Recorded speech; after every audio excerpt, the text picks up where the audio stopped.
Hello and welcome to Collect Creations. In this video we're taking a deep dive into a very small release.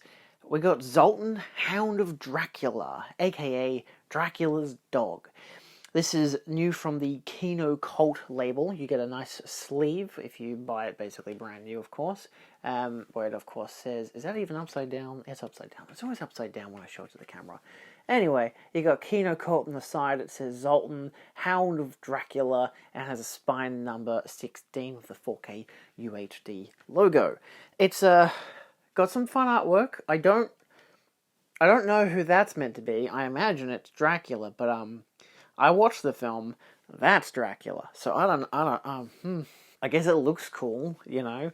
The sleeve obviously incorporates what the film is about, as well as highlighting the special features, which is an audio commentary from 2019, from its original release, by Lee Gambin and John Harrison, as well as a Dracula's Dog radio spot and theatrical trailers. The theatrical trailers are mostly for a bunch of random films. It's not overtly necessary to have them, but I guess, sure, if you want some extra convincing elements.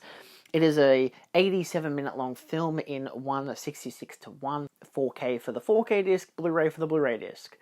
Now, you're probably wondering, of course, outside of what the other alternate artwork looks like, Dracula's dog, the alternate sleeve is what is on the sleeve, so hence this. So if you prefer one over the other with the standard release, you can obviously go with one or the other. I believe the original release had the exact same artwork. And the discs do highlight the Kino Cult and, of course, the name of the movie on the base. So you get your 4K, you get your Blu-ray. Now, there's a couple things I want to note about this release. For one thing, as a 4K, because I watched the UHD disc, the transfer video-wise looks great. There was no issues with it whatsoever. There was only one little banding issue on the side, which is clearly a print issue during that actual, part of the film, but it doesn't last for too long. Outside of that, I had no issues. Audio is a 2.0 stereo. I think it's not telling me what the audio is. Why is it not telling me that? It has English subtitles. It is a 2.0 stereo mix, obviously, because 2 channels. It's not that large. It's not that loud. But it's fine. Like, you can hear everyone well enough. The music is fine. Like, I had no issues with it. I didn't have to turn it up or turn it down or anything. So, for a remastered, I guess, set, it looks good on 4K. It sounds good. The commentary I thought was really fun. I only just watched the film like two days ago, and rewatching it with the commentary, it's really nice. And because it's Lee Gambin and John Harrison in the room together, just chatting about the film, referencing great eco horror films, the production of this film, other films of the time period, how this influenced and intertwangled with all those kind of films, how it played on the notion of genre films, especially like the vampire ones, but also eco horror. It's really nice, and they break down some really interesting techniques that the filmmakers had used to control the dogs and to do all this stuff and whatever, so it never became too dangerous of a film set or anything, because of course you'd think, Dracula dogs is going to be a insane film to film, but it's great. It's a wonderful commentary. It's worth it for the release alone, so definitely worth listening to the commentary track. Visuals wise, in terms of comparing it to the Blu-ray, and this is the reason why I wanted to do a video on this release, is because it's not very often that you get a 4K UHD disc that doesn't have HDR, high dynamic range. And that's usually the courtesy of a disc like this. You'd want it to be, really, emphasizing the fact that it's got HDR, especially for a film that's half of it is set at nighttime. You expect the blacks to be really beautiful blacks and everything. And this doesn't do that. This is a standard dynamic range release. There's no HDR10, there's no Dolby Vision, nothing. They didn't put any extra bells and whistles into this release. I imagine it was just because they had the original 4K scanner they had done back in 2019, and were like, look, we've got this new Kino Cult label, we'll just slap it on a 4K disc, put it out there, basically re-release it without putting in any extra work. And, that's really, really obvious. My recommendation for if you should buy this film would be based on the notion of, if you don't have it and have interest in it, if you can't get the Blu-ray for a cheap price, buy the 4K. Do I think that there is a good, contrast between the two? It's not noticeable unless you're looking really close to the TV. I luckily have two different players, so I was able to jump back between the two. And of course, because there's no HDR grading, there's no Dolby Vision or anything, it doesn't give you the extra uptick in like depth and range for its blacks and extra colors. So flicking back and forth between the two, most of the time they looked identical because they were. The 4K does benefit in some aspects. The bitrate goes through the roof. Like, they really put it all the way to the max in this.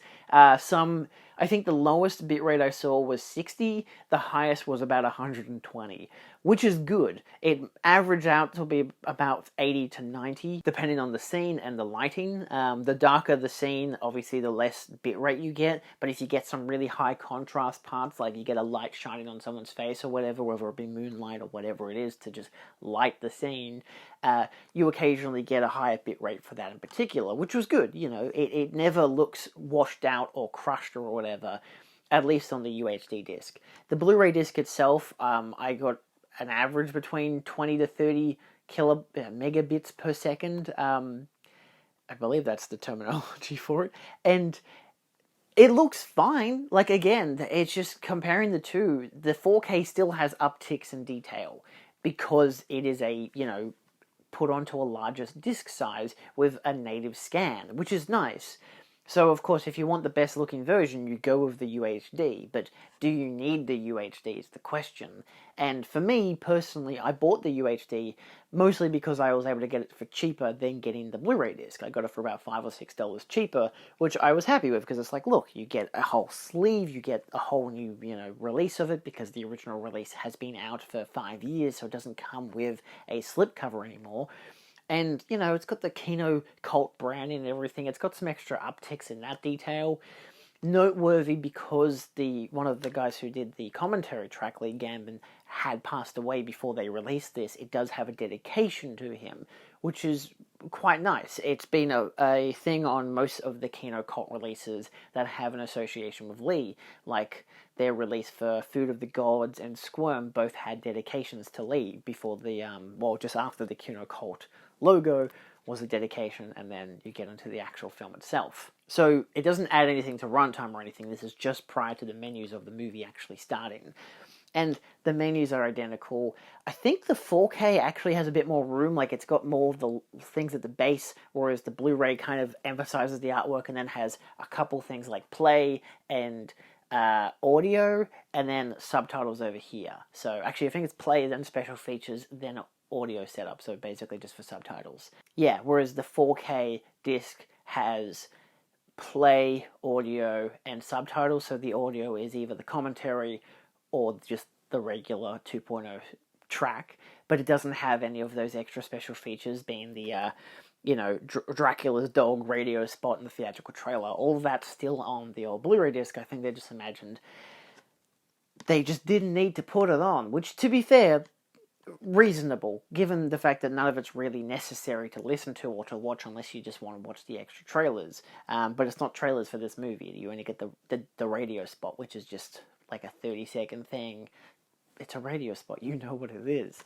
But the nice thing is that the audio commentary is on both discs. I rewatched it with the commentary and was just realizing how, there's a lot of subtleties that are brought out by the fact that it is a full UHD disc, so you do get that expanded, natural look to the film, which I think is a huge benefit, in contrast to the old Blu-ray.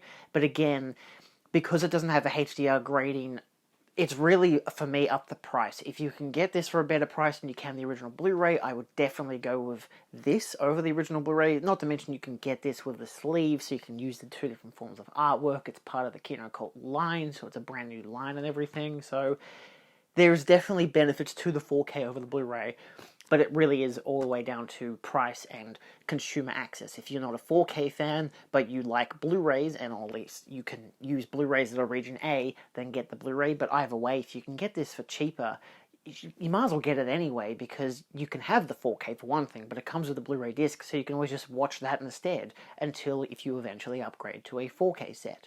So a decent set overall, good picture quality, good audio quality, and a fantastic commentary. Not much else to write home about, but it's a pretty fun film and definitely worth your time if you like Dracula films and if you like eco-horror. It's a great mix of both. So feel free to check it out. See you guys next time. Adios.